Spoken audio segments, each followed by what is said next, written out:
শেখ হাসিনা সরকারের পতনের পর পরিবর্তিত পরিস্থিতিতে বেশ কয়েকবার বাংলাদেশ ও বর্তমান রাজনৈতিক প্রেক্ষাপট নিয়ে কথা বলেছে যুক্তরাষ্ট্রের পররাষ্ট্র দপ্তর।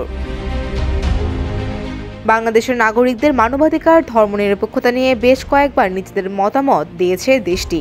৫ আগস্টের রাজনৈতিক পট পরিবর্তনের পর ভারত ও দেশটির বেশিরভাগ মিডিয়ার অভিযোগ বাংলাদেশের সংখ্যালঘুদের ওপর নির্যাতন হচ্ছে।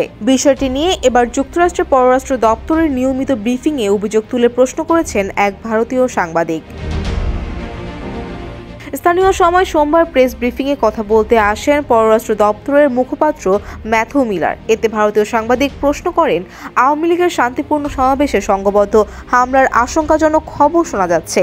নারীদের উপর হামলা, সংখ্যালঘুদের উপর হামলা, সাংবাদিকদের জেল এবং প্রেস অ্যাক্রেডিটেশন কার্ড বাতিল করা হয়েছে। বাংলাদেশের অন্তর্বর্তী সরকারের সমালোচকরা বলেছেন, ছাত্রদের ৫ আগস্টের বিপ্লব দেশকে আবারও সেখানে নিয়ে যাচ্ছে যেখান থেকে এটি শুরু হয়েছিল।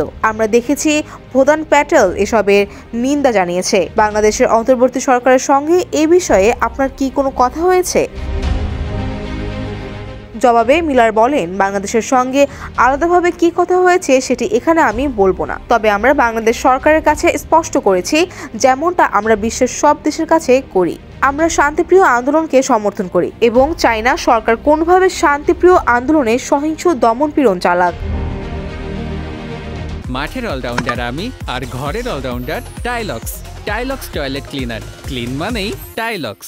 এরপর ওই ভারতীয় সাংবাদিক বাংলাদেশের সংবিধান থেকে ধর্মনিরপেক্ষতা বাদ দেওয়ার উদ্যোগের বিষয়ে প্রশ্ন করেন এবং জিজ্ঞেস করেন এই ব্যাপারে তার কিছু বলার আছে কিনা।